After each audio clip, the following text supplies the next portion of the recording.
Hello dear friends and followers. As you know, and as you've probably seen in the video title, the project we're going to work on is controlling 5 relays via Wi-Fi and our web browser. But before we get into that, it's necessary to have a general understanding of microcontrollers, and after that, specifically the ESP8266 microcontroller. We'll also do a brief comparison with its competitors.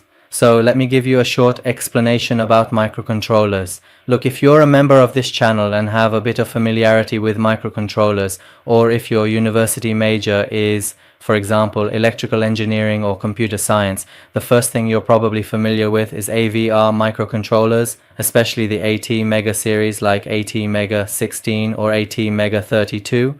These are taught in the most basic training courses and foundational university courses related to this field.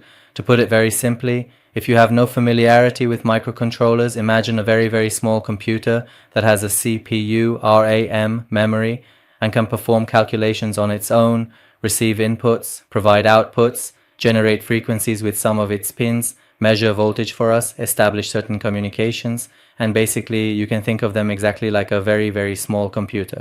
Now, the AVR microcontrollers I mentioned, which you're probably familiar with at the most basic level, have a lot of limitations. For example, they have very low processing speed, although for most tasks, this processing speed might be sufficient.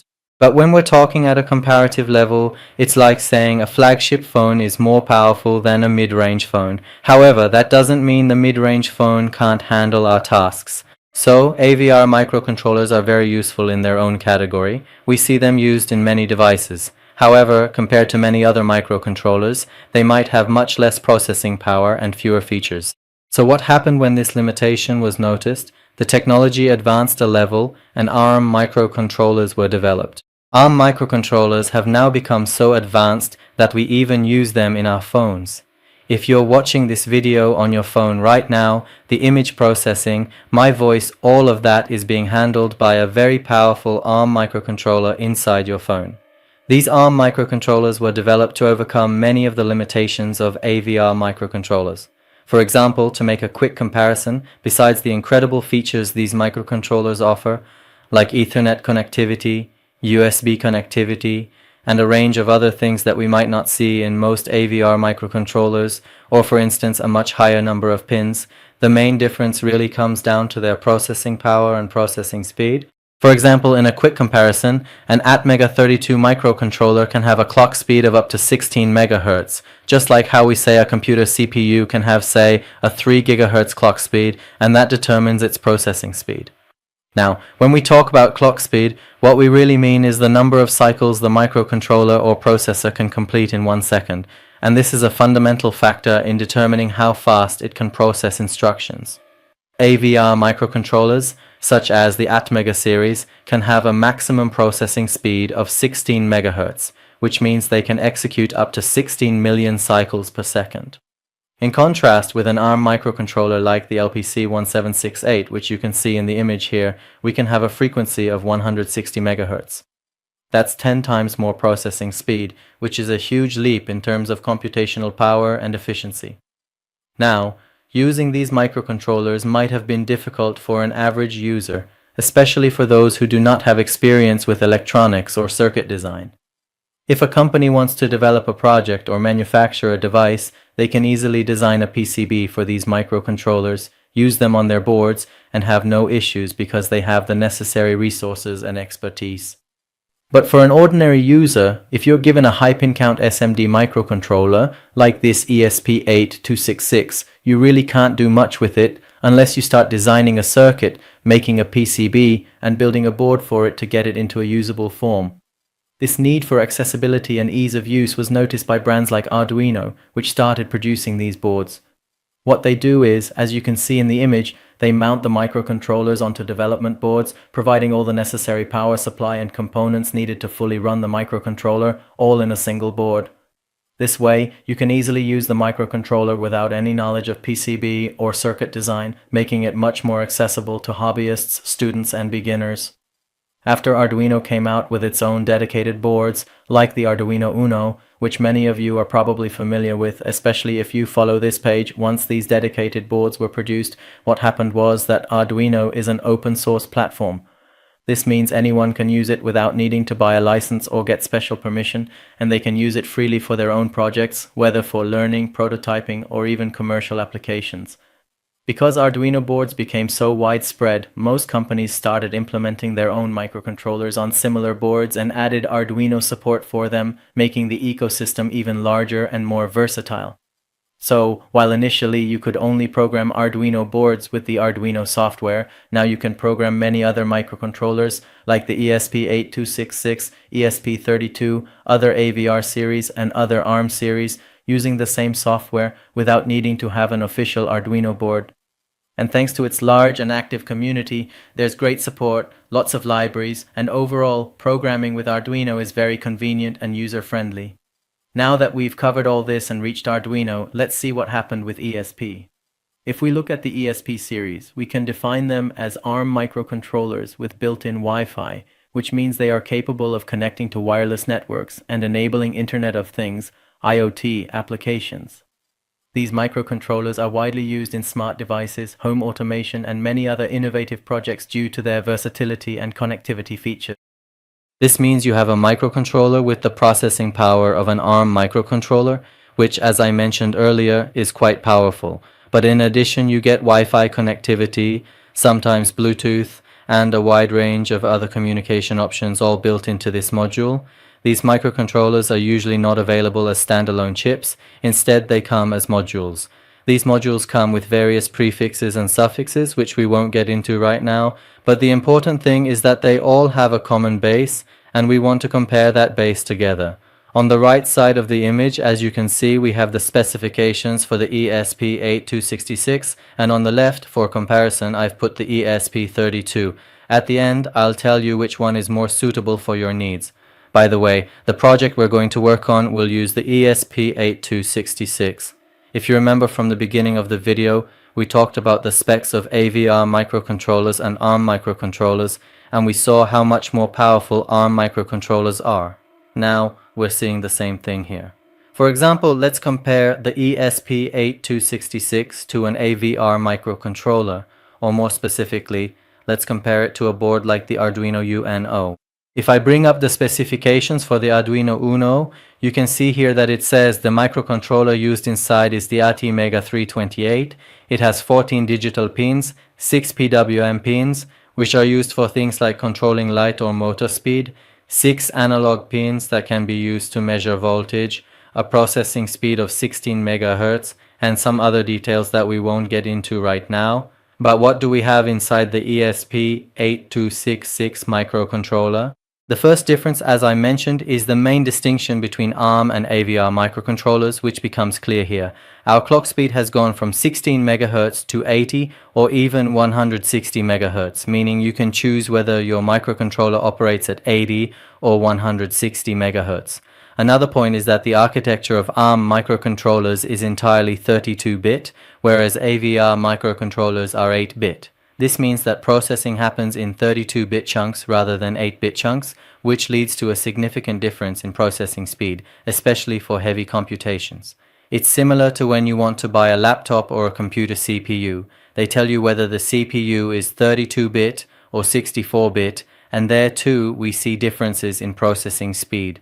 ARM microcontrollers are inherently 32-bit, and combining 32 bits with a high clock speed gives them extremely high processing power. So, this is one of the main differences between the ESP8266 and the Arduino Uno. Let's look at the other differences. For example, we saw that the Arduino Uno has 14 digital pins, while the ESP8266 has 11 digital pins, so that's 3 fewer pins. On the other hand, the analog pin for measuring voltage on the Arduino Uno there were 6, but here there's only 1, meaning you can only measure voltage with a single pin. As for the PWM pins, there are only 4 in total. The operating voltage for ARM microcontrollers is 3.3 volts, whereas for the Arduino Uno, it's 5 volts, which is very important to consider in your circuit design. but in terms of some communications, for example, the Arduino Uno only has one UART serial connection, while the ESP8266 has two. However, both have only one I2C connection. And after these differences, the main distinction is that the ESP8266 provides you with Wi-Fi connectivity, which none of the Arduino boards offer.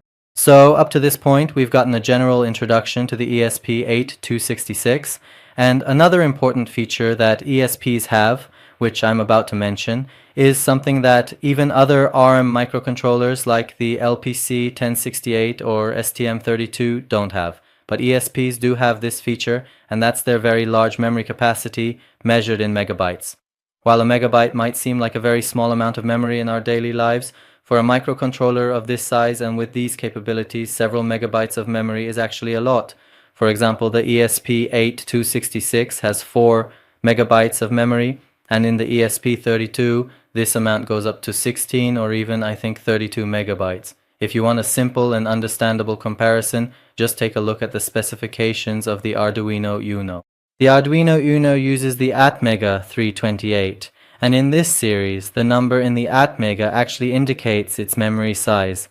This means the Atmega 328 has 32 kilobytes of memory. Now compare 32 kilobytes to 4 megabytes and see how much more data you can store in that 4 megabytes. For example, sometimes you need to store an image or a very large and heavy set of data, and in this way you can clearly see the difference. In AVRs you see 16 kilobytes or 32 kilobytes, which really isn't much memory at all.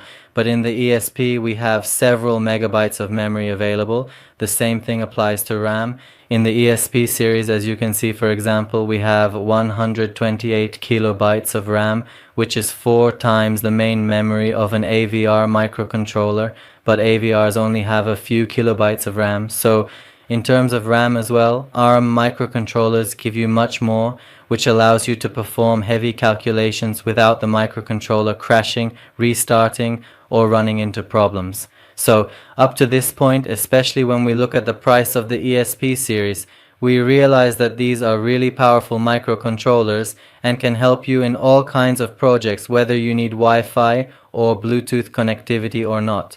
To keep the video from getting too long, I'll just make a quick comparison between the ESP8266 and the ESP32 so you can see the differences.